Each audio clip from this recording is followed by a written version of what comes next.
नमस्ते क्लास, सत श्री अकाल बच्चों। अज असीं अगला पाठ पढ़ांगे करतार सिंह सराभा। किताब साहित्यिक रंग, जमात नौवीं। और इन्हां दे करतार सिंह सराभा के लेखक का नाम है डॉक्टर हरबंस सिंह चावला।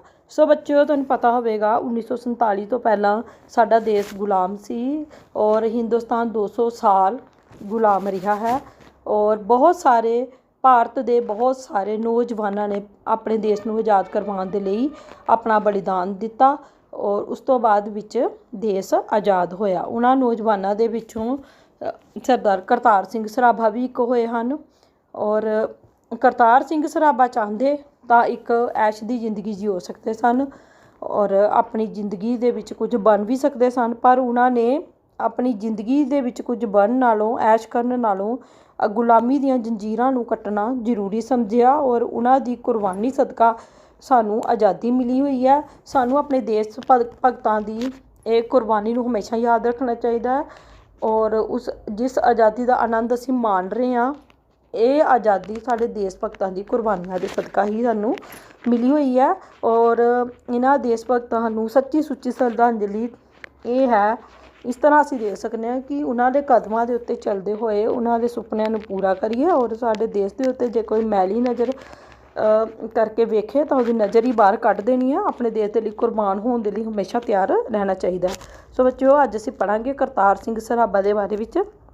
16 नवंबर 1915 ਨੂੰ ਜਦੋਂ करतार सिंह सराभा ਨੂੰ फांसी दे दी गई ਤਾਂ ਉਸ ਦੀ ਉਮਰ ਉਸ ਸਮੇਂ 19 ਸਾਲ ਕੁਝ ਮਹੀਨੇ ਸੀ। ਭਾਰਤ ਦੀ ਆਜ਼ਾਦੀ ਲਈ ਸ਼ਹੀਦ ਹੋਣ ਵਾਲੇ ਨੌਜਵਾਨਾਂ ਵਿੱਚੋਂ ਸਭ ਤੋਂ ਘੱਟ ਉਮਰ ਦਾ ਕ੍ਰਾਂਤੀਕਾਰੀ ਸੀ। ਉਹ ਗਦਰ ਲਹਿਰ ਦੇ ਮੁੰਡਿਆਂ ਵਿੱਚੋਂ ਇੱਕ ਸੀ ਜਿਸ ਨੂੰ ਅੰਗਰੇਜ਼ਾਂ ਦੇ ਵਿਰੁੱਧ ਸ਼ਸਤਰ ਕ੍ਰਾਂਤੀ ਲਿਆ ਕੇ ਦੇਸ਼ ਨੂੰ ਆਜ਼ਾਦ ਕਰਵਾਉਣ ਦਾ ਸੁਪਨਾ ਵੇਖਿਆ ਹੋਇਆ ਸੀ। ਗਦਰ ਲਹਿਰ ਦਾ ਪ੍ਰਧਾਨ ਬਾਬਾ ਸੋਹਣ ਸਿੰਘ ਭਕਨਾ ਉਸ ਨੂੰ ਬਾਬਾ ਜਰਨੈਲ ਕਹਿ ਕੇ ਬੁਲਾਇਆ ਕਰਦਾ ਸੀ। ਭਗਤ ਸਿੰਘ ਉਸ ਨੂੰ ਆਪਣਾ ਪ੍ਰੇਰਨਾ ਸਰੋਤ, ਆਪਣਾ ਗੁਰੂ, ਆਪਣਾ ਮਿੱਤਰ ਤੇ ਆਪਣਾ ਭਰਾ ਕਹਿ ਕੇ ਯਾਦ ਕਰਦਾ ਸੀ। ਜਦੋਂ ਭਗਤ ਸਿੰਘ ਨੂੰ ਗ੍ਰਿਫਤਾਰ ਕੀਤਾ ਗਿਆ ਤਾਂ ਕਰਤਾਰ ਸਿੰਘ ਦੀ ਤਸਵੀਰ ਉਸ ਦੀ ਜੇਬ ਵਿੱਚ ਸੀ। ਉਹ ਉਸ ਨੂੰ ਹਮੇਸ਼ਾ ਆਪਣੇ ਕੋਲ ਰੱਖਦਾ ਸੀ। ਤਾਂ ਬੱਚੋ, ਕਰਤਾਰ ਸਿੰਘ ਸਰਾਭਾ ਆਪਣੀ ਜ਼ਿੰਦਗੀ ਦੇ ਵਿੱਚ ਚਾਹੁੰਦਾ ਤਾਂ ਬਹੁਤ ਕੁਛ ਕਰ ਸਕਦਾ ਸੀ। ਔਰ ਉਹ ਦੇਖੋ, ਦੇਸ਼ ਲਈ ਕੁਰਬਾਨ ਹੋਣ ਵਾਲਾ ਸਭ ਤੋਂ ਛੋਟੀ ਉਮਰ ਦਾ ਨੌਜਵਾਨ 19 ਸਾਲਾਂ ਦਾ ਨੌਜਵਾਨ ਸੀ। ਔਰ 19 ਸਾਲ ਕੁਛ ਮਹੀਨੇ ਦਾ ਨੌਜਵਾਨ ਸੀ। ਔਰ ਇੰਨੀ ਛੋਟੀ ਉਮਰ ਦੇ ਵਿੱਚ ਕੋਈ ਵੀ ਸ਼ਹੀਦੀ ਪ੍ਰਾਪਤ ਨਹੀਂ ਕਰ ਸਕਿਆ। ਕਰਤਾਰ ਸਿੰਘ ਸਰਾਭਾ ਨੇ ਜੋ ਕਰਕੇ ਦਿਖਾਇਆ ਉਹ ਹਰ ਕੋਈ ਕਰ ਨਹੀਂ ਸਕਦਾ ਸੀ। ਔਰ ਕਰਤਾਰ ਸਿੰਘ ਸਰਾਭਾ ਸਾਨੂੰ 1912 ਈਸਵੀ ਦੀ ਗੱਲ ਹੈ, 15 ਕੁ ਸਾਲਾਂ ਦਾ ਇੱਕ ਨੌਜਵਾਨ ਭਾਰਤ ਤੋਂ ਚੱਲ ਕੇ ਅਮਰੀਕਾ ਦੀ ਬੰਦਰਗਾਹ 'ਤੇ ਪੁੱਜਿਆ। ਜਹਾਜ਼ ਹੋਰ ਮੁਸਾਫਰਾਂ ਨੂੰ ਉੱਤਰ ਜਾਣ ਦੀ ਆਗਿਆ ਮੁਸਾਫਰਾਂ ਨੂੰ ਉੱਤਰ ਜਾਣ ਦੀ ਆਗਿਆ ਮਿਲ ਗਈ, ਪਰ ਭਾਰਤ ਤੋਂ ਆਏ ਹਿੰਦੂਆਂ ਦੀ ਰੋਕ ਲਗਾ ਦਿੱਤੀ। ਉਹਨਾਂ ਵਿੱਚੋਂ ਇੱਕ ਨੌਜਵਾਨ ਵੀ ਸੀ ਜਿਹੜਾ ਉੱਚ ਵਿੱਦਿਆ ਪ੍ਰਾਪਤ ਕਰਨ ਦੇ ਲਈ ਅਮਰੀਕਾ ਵਰਗੇ ਆਜ਼ਾਦ ਦੇਸ਼ ਵਿੱਚ ਪਹੁੰਚਿਆ ਸੀ। ਇਮੀਗ੍ਰੇਸ਼ਨ ਅਧਿਕਾਰੀ ਨੇ ਜਹਾਜ਼ ਤੋਂ ਉਤਰਦਿਆਂ ਹੀ ਉਸ ਨੂੰ ਪੁੱਛਿਆ, ਤੇਰਾ ਨਾਮ ਕੀ ਹੈ? ਕਰਤਾਰ ਸਿੰਘ ਸਰਾਭਾ। ਤੂੰ ਇੱਥੇ ਕੀ ਕਰਨ ਆਇਆ ਹੈ? ਮੈਂ ਇੱਥੇ ਵਿੱਦਿਆ ਪ੍ਰਾਪਤ ਕਰਨ ਲਈ ਆਇਆ ਹਾਂ। ਕੀ ਹਿੰਦੁਸਤਾਨ ਵਿੱਚ ਪੜ੍ਹਨ ਲਈ ਕੋਈ ਥਾਂ ਨਹੀਂ ਸੀ? ਹਿੰਦੁਸਤਾਨ ਵਿੱਚ ਯੂਨੀਵਰਸਿਟੀਆਂ ਤਾਂ ਹਨ, ਪਰ ਮੈਨੂੰ ਪਤਾ ਲੱਗਾ ਹੈ ਕਿ ਅਮਰੀਕਾ ਦੇ ਵਿੱਚ ਬਹੁਤ ਚੰਗੀਆਂ ਯੂਨੀਵਰਸਿਟੀਆਂ ਹਨ ਜਿਨ੍ਹਾਂ ਵਿੱਚ ਕਈ ਦੇਸ਼ਾਂ ਦੇ ਵਿਦਿਆਰਥੀ ਆ ਕੇ ਪੜ੍ਹਦੇ ਹਨ। ਮੈਂ ਵੀ ਇੱਥੇ ਪੜ੍ਹਨਾ ਚਾਹੁੰਦਾ ਹਾਂ ਅਤੇ ਕੁਝ ਬਣਨਾ ਚਾਹੁੰਦਾ ਹਾਂ। ਜੇ ਤੈਨੂੰ ਇੱਥੇ ਉਤਰਨ ਨਾ ਦਿੱਤਾ ਜਾਵੇ ਤਾਂ ਵਾਪਸ ਮੋੜ ਦਿੱਤਾ ਜਾਵੇ ਤਾਂ ਕੀ ਕਰੇਗਾ? ਅਮਰੀਕਾ ਵਰਗੇ ਆਜ਼ਾਦ ਦੇਸ਼ ਵਿੱਚ ਜੇ ਵਿਦਿਆਰਥੀਆਂ ਨੂੰ ਰੋਕਾਂ ਪਾਈਆਂ ਜਾਂਦੀਆਂ ਹਨ ਤਾਂ ਸੰਸਾਰ ਉੱਨਤੀ ਕਿਵੇਂ ਕਰੇਗਾ? ਮੇਰੀ ਬੇਨਤੀ ਹੈ ਕਿ ਮੈਨੂੰ ਰੋਕਿਆ ਨਾ ਜਾਵੇ। ਕੀ ਪਤਾ ਮੈਂ ਇੱਥੋਂ ਵਿੱਦਿਆ ਪ੍ਰਾਪਤ ਕਰਕੇ ਸੰਸਾਰ ਦੇ ਭਲੇ ਦਾ ਕੋਈ ਮਹਾਨ ਕੰਮ ਕਰ ਸਕਾਂ, ਜਿਸ ਨਾਲ ਹਿੰਦੁਸਤਾਨ ਦਾ ਹੀ ਨਹੀਂ ਅਮਰੀਕਾ ਦਾ ਵੀ ਮਾਨ ਸਨਮਾਨ ਵੱਧ ਸਕੇ, ਇੱਜ਼ਤ ਵੱਧ ਸਕੇ। ਇਹ ਸੁਣ ਕੇ ਇਮੀਗ੍ਰੇਸ਼ਨ ਅਧਿਕਾਰੀ ਖੁਸ਼ ਹੋ ਗਿਆ ਤਾਂ ਉਸਨੇ ਕਰਤਾਰ ਸਿੰਘ ਸਰਾਭਾ ਨੂੰ ਸਾਨ ਫਰਾਂਸਿਸਕੋ ਉਤਰਨ ਦੀ ਆਗਿਆ ਦੇ ਦਿੱਤੀ। ਕਰਤਾਰ ਸਿੰਘ ਸਰਾਭਾ ਦਾ ਜਨਮ ਪਿੰਡ ਸਰਾਭਾ, ਜ਼ਿਲ੍ਹਾ ਲੁਧਿਆਣਾ ਵਿੱਚ ਮੰਗਲ ਸਿੰਘ ਦੇ ਘਰ 24 ਮਈ 1896 ਈਸਵੀ ਵਿੱਚ ਹੋਇਆ। ਉਹ ਰੱਜੇ ਪੁੱਜੇ ਕਿਸਾਨ ਸਨ। ਪਿੰਡ ਵਿੱਚ ਉਹਨਾਂ ਦੀ ਚੋਖੀ ਜ਼ਮੀਨ ਸੀ।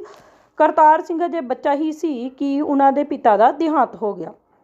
ਸਰਾਭਾ ਦਾ ਪਾਲਣ ਪੋਸ਼ਣ ਆਪ ਦੇ ਦਾਦਾ ਬਚਨ ਸਿੰਘ ਨੇ ਕੀਤਾ।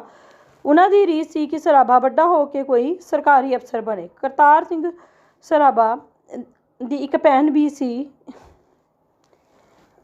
ਛੋਟੀ ਭੈਣ ਵੀ ਸੀ ਜਿਹਦਾ ਨਾਂ ਧੰਨ ਕੌਰ ਸੀ। ਕਰਤਾਰ ਸਿੰਘ ਦਾ ਬਚਪਨ ਬੜੇ ਲਾਡਾ ਪਿਆਰਾਂ ਨਾਲ ਬੀਤਿਆ। 5 ਕੁ ਸਾਲਾਂ ਦੀ ਉਮਰ ਵਿੱਚ ਉਸ ਨੂੰ ਸਰਾਭੇ ਦੇ ਪ੍ਰਾਇਮਰੀ ਸਕੂਲ ਦੇ ਵਿੱਚ ਦਾਖਲ ਕਰਵਾ ਦਿੱਤਾ ਗਿਆ। ਇਸ ਤੋਂ ਬਾਅਦ ਵਿੱਚ ਮਾਲਵਾ ਖਾਲਸਾ ਹਾਈ ਸਕੂਲ ਲੁਧਿਆਣਾ ਵਿੱਚ ਦਾਖਲ ਹੋ ਗਿਆ। ਇੱਥੋਂ ਉਸਨੇ ਮਿਡਲ ਪਾਸ ਕੀਤੀ ਅਤੇ ਫਿਰ ਮਿਸ਼ਨ ਹਾਈ ਸਕੂਲ ਵਿੱਚ ਦਾਖਲਾ ਲੈ ਲਿਆ। ਇੱਥੇ ਪੜ੍ਹਾਈ ਵਿੱਚ ਉਸਦਾ ਦਿਲ ਨਾ ਲੱਗਣ ਕਰਕੇ 9ਵੀਂ ਜਮਾਤ ਵਿੱਚ ਹੀ ਪੜ੍ਹਾਈ ਛੱਡਣੀ ਪਈ ਅਤੇ ਫਿਰ ਉਹ ਆਪਣੇ ਚਾਚਾ ਜੀ ਕੋਲ ਉੜੀਸਾ ਚਲਾ ਗਿਆ। ਉੜੀਸਾ ਵਿੱਚ ਰਹਿੰਦਿਆਂ ਉਸਨੇ 10ਵੀਂ ਪਾਸ ਕੀਤੀ। ਇਹਨਾਂ ਦਿਨਾਂ ਵਿੱਚ ਬੰਗਾਲ ਅਤੇ ਉੜੀਸਾ ਵਿੱਚ ਆਜ਼ਾਦੀ ਸੰਬੰਧੀ ਜਾਗ੍ਰਿਤੀ ਪੈਦਾ ਹੋ ਗਈ ਸੀ। ਉਸਨੇ ਅੰਗਰੇਜ਼ੀ ਅਖਬਾਰਾਂ ਰਾਹੀਂ ਦੇਸ਼ ਦੇ ਵਿੱਚ ਵਾਪਰ ਰਹੀਆਂ ਘਟਨਾਵਾਂ ਬਾਰੇ ਪੜ੍ਹਿਆ ਸੀ।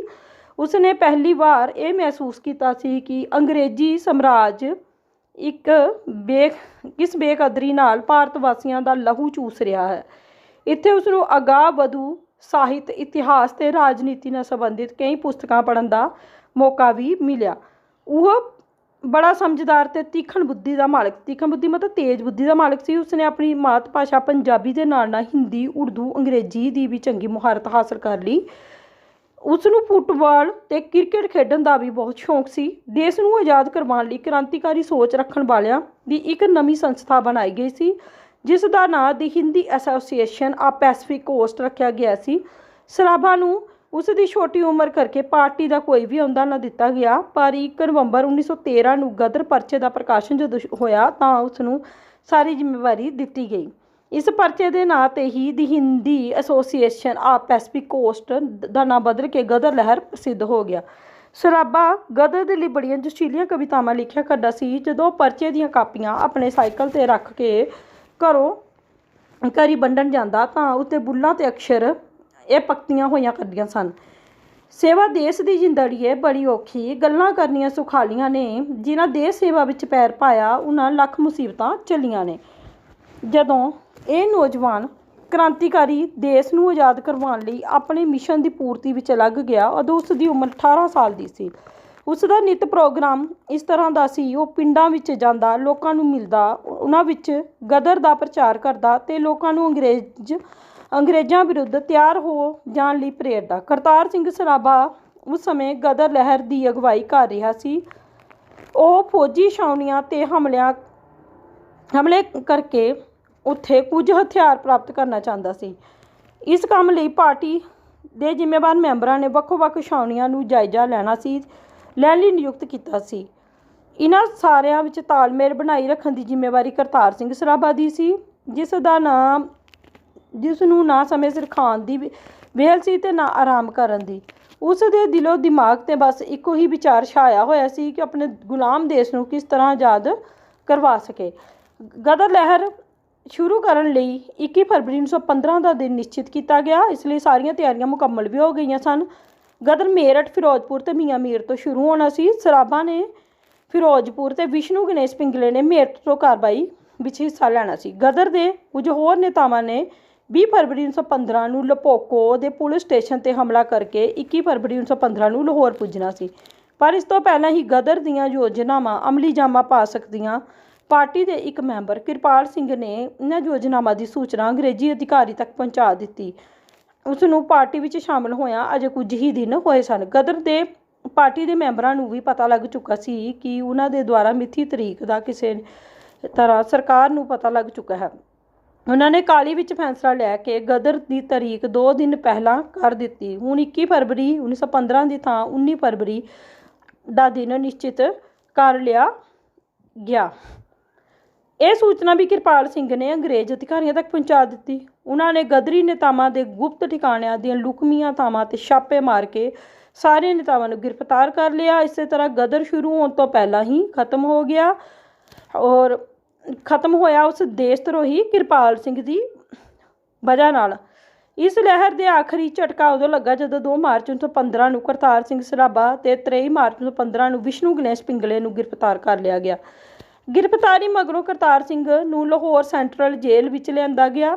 ਉਸ ਉੱਪਰ ਇੰਗਲੈਂਡ ਦੇ ਬਾਦਸ਼ਾਹ ਵਿਰੁੱਧ ਯੁੱਧ ਛੇੜਨ ਅਤੇ ਅੰਗਰੇਜ਼ੀ ਰਾਜ ਦਾ ਤਖਤਾ ਪਲਟਣ ਦੀ ਕੋਸ਼ਿਸ਼ ਕਰਨ ਵਰਗੇ ਸੰਗੀਨ ਇਲਜ਼ਾਮ ਲਗਾ ਕੇ ਮੁਕੱਦਮਾ ਚਲਾਇਆ ਗਿਆ। ਕਰਤਾਰ ਸਿੰਘ ਨੇ ਨਾ ਹੀ ਆਪਣੇ ਆਪ ਹੀ ਕੋਈ ਸਫਾਈ ਪੇਸ਼ ਕੀਤੀ ਅਤੇ ਨਾ ਹੀ ਅਦਾਲਤ ਵੱਲੋਂ ਨਿਯਤ ਕੀਤੇ ਗਏ ਵਕੀਲ ਨੂੰ ਕੁਝ ਕਹਿਣ ਦਿੱਤਾ। ਉਹ ਅਦਾਲਤ ਵਿੱਚ ਅਕਸਰ ਕਿਹਾ ਕਰਦਾ ਸੀ, ਮੈਨੂੰ ਜਲਦੀ ਫਾਂਸੀ ਦਿਓ ਤਾਂ ਕਿ ਮੈਂ ਫਿਰ ਜਨਮ ਲੈ ਕੇ ਅਧੂਰੇ ਕੰਮ ਨੂੰ ਪੂਰਾ ਕਰ ਸਕਾਂ। ਉਸ ਨੇ ਸਰਕਾਰ ਵੱਲੋਂ ਲਗਾਏ ਗਏ ਸਾਰੇ ਦੋਸ਼ ਕਬੂਲ ਕਰਦਿਆਂ ਕਿਹਾ, ਮੈਂ ਜੋ ਕੀਤਾ ਹੈ ਉਹ ਆਪਣੇ ਦੇਸ਼ ਨੂੰ ਤੁਹਾਡੀ ਗੁਲਾਮੀ ਤੋਂ ਆਜ਼ਾਦ ਕਰਵਾਉਣ ਲਈ ਕੀਤਾ ਹੈ। ਮੈਨੂੰ ਆਪਣੇ ਕੀਤੇ 'ਤੇ ਕੋਈ ਪਛਤਾਵਾ ਨਹੀਂ। ਗੌਰੀ ਸਰਕਾਰ ਵੱਲੋਂ ਗਠਿਤ ਕੀਤੀ ਗਈ ਇੱਕ ਵਿਸ਼ੇਸ਼ ਟ੍ਰਿਬਿਊਨਲ ਨੇ ਉਸ ਨੂੰ ਸਭ ਤੋਂ ਵੱਧ ਖਤਰਨਾਕ ਇਨਕਲਾਬੀ ਕਰਾਰ ਦਿੰਦੇ ਹੋਏ 13 ਦਸੰਬਰ 1915 ਨੂੰ ਮੌਤ ਦੀ ਸਜ਼ਾ ਸੁਣਾ ਦਿੱਤੀ। ਕਰਤਾਰ ਸਿੰਘ ਨੂੰ 16 ਨਵੰਬਰ 1915 ਨੂੰ ਲਾਹੌਰ ਸੈਂਟਰਲ ਜੇਲ੍ਹ ਵਿੱਚ ਫਾਂਸੀ ਦਿੱਤੀ ਗਈ। ਸੋ ਬੱਚੋ, ਇਹ ਸੀ ਕਰਤਾਰ ਸਿੰਘ ਸਰਾਭਾ ਦੇ ਬਾਰੇ ਵਿੱਚ ਥੋੜ੍ਹੀ ਜਿੰਨੀ ਜਾਣਕਾਰੀ। ਸੋ ਕਰਤਾਰ ਸਿੰਘ ਸਰਾਭਾ ਨੇ ਆਪਣੀ ਜਾਨ ਦੇ ਕੇ ਸਾਡੇ ਦੇਸ਼ ਨੂੰ ਆਜ਼ਾਦ ਕਰਵਾਇਆ। ਬਹੁਤ ਸਾਰੇ ਦੇਸ਼ ਭਗਤ ਐਸੇ ਹੀ ਹੋਏ ਹਨ ਜਿਨ੍ਹਾਂ ਨੇ ਆਪਣੀ ਜਾਨਾਂ ਦੀ ਕੁਰਬਾਨੀ ਦੇ ਕੇ ਸਾਨੂੰ ਗੁਲਾਮੀ ਦੀਆਂ ਜੰਜੀਰਾਂ ਤੋਂ ਆਜ਼ਾਦ ਕਰਵਾਇਆ। ਸਾਨੂੰ ਉਹਨਾਂ ਦੀ ਦੇ ਦੁਆਰਾ ਦਿਲਵਾਈ ਗਈ ਆਜ਼ਾਦੀ ਦੀ ਕਦਰ ਕਰਨੀ ਚਾਹੀਦੀ ਹੈ ਅਤੇ ਸਾਨੂੰ ਉਹਨਾਂ ਦੇ ਪੂਰਨਿਆਂ 'ਤੇ ਚੱਲਦੇ ਹੋਏ ਆਪਣੇ ਦੇਸ਼ ਦੇ ਨਾਲ ਪਿਆਰ ਕਰਨਾ ਚਾਹੀਦਾ ਹੈ ਔਰ ਜ਼ਰੂਰਤ ਪੈਣ 'ਤੇ ਆਪਣੇ ਦੇਸ਼ ਦੇ ਲਈ ਆਪਣੀ ਜਾਨ ਵੀ ਕੁਰਬਾਨ ਕਰਨੀ ਚਾਹੀਦੀ ਹੈ। ਧੰਨਵਾਦ ਬੱਚਿਓ।